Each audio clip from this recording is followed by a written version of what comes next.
I wanted to make this video while I was driving because I was realizing I used to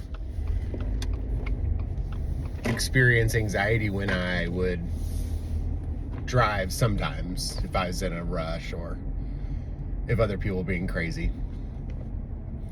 And it made me start thinking about why in the world would we even meditate or do a breathing practice. And one is to reduce anxiety, but I think there's an underlying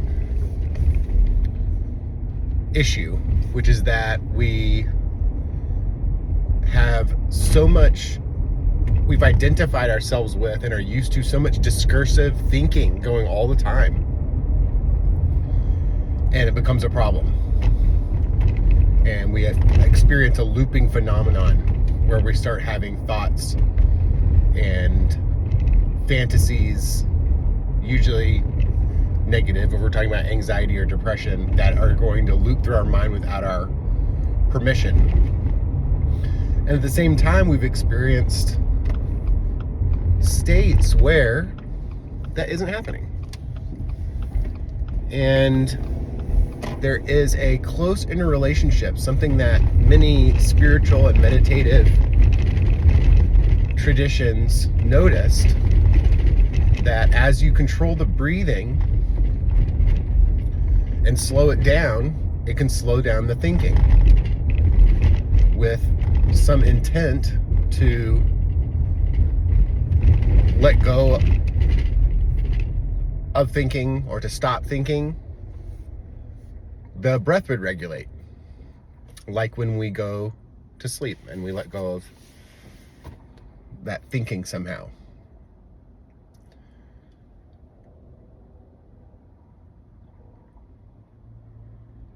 So the idea is, try a few of these breathing methods and see if any of them can act as an entrance into a state where our typical looping, out of control, constant internal dialogue, discursive thinking around things that we have no control over can stop or go away. And I want to say that if we look to someone like U.G. Krishnamurti, he's going to say that's actually our natural state. This constant thinking and naming and trying to figure things out and pull things over on people, try to figure out why things happened in the past, try to avoid things into the future, is not our natural state. This is something that's been modeled for us and is not necessarily necessary for our existence. And to kind of round it off, because I'm driving right now, that's what I'm doing right now. I'm trying to relax my stomach, regulate my breathing, relax my face, scan and be open to awareness. And it's taking care of that underlying anxiety or worry that I used to experience sometimes when I'm driving. So if you're like me, if you have certain things, certain situations that cause you to enter that state where your thinking gets out of control, then I want to challenge you to find an entrance into the state where that isn't happening. And it is possible. And you have experienced that before. We experience it a lot more when we're children and we play. And like right there's someone crossing the road. I would have normally tried to stop the car or roll stop and then go quickly before them to save that 5 seconds or something. And maybe a part of me would have been annoyed. Why is this guy out here walking around? Doesn't he know I have places to go? It's funny now, but it's true. I think some of you will hopefully resonate with what I'm saying.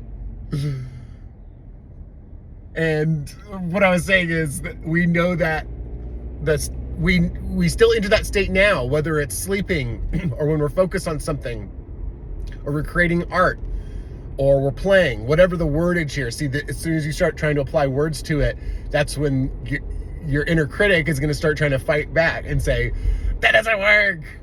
Play. Who has time for play? I don't do that anymore. Or creative. I've never made art before. I'm terrible at art or something. As soon as I start saying possibilities, we're going to start to fight against it. So let's resist that. Let's resist the naming. Let's resist trying to find out what to call it. There is a way.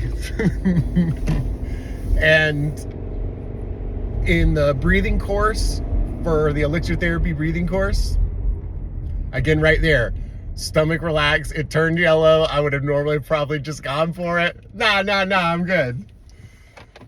With the breathing course, try out the different things and see if any of them work as an entrance. And if something even gets you close, even gets you 10% of the way, 15% of the way, 20% of the way there, then start modifying it.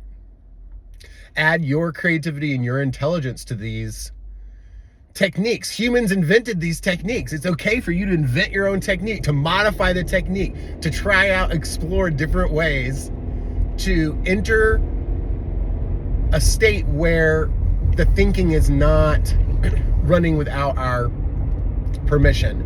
We're not entering into thinking about yesterday, thinking about tomorrow. What I'm referencing is the famous phrase, thinking about what happened in the past is depression. Thinking about what's going to happen in the future is anxiety. So if we can eliminate that, think about the huge difference that's going to happen. The issues we've identified with thinking so much. We've identified with this talking and speaking and naming going all the time, that's somehow the new norm. And what I want to say is it's not. It wasn't, and it doesn't have to be. And there's a huge benefit to finding an entrance into a state where the discursive, looping, non-ending internal dialogue is able to turn off, is able to chill out and relax. Because then we start becoming what's left then. We start becoming connected to the other intelligences that are already running, that were running previous to language acquisition. And in some ways, I would make the argument it's a deeper, more complex layers of intelligence and awareness that things like language grew out of. And getting back in contact with those things is highly pleasurable. It's related to what we call relaxation, awakening, enlightenment, being able to have a good relationship with our inner child and inner critic.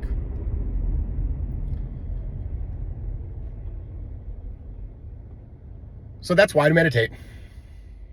Talk to you later. Hope you have a great day.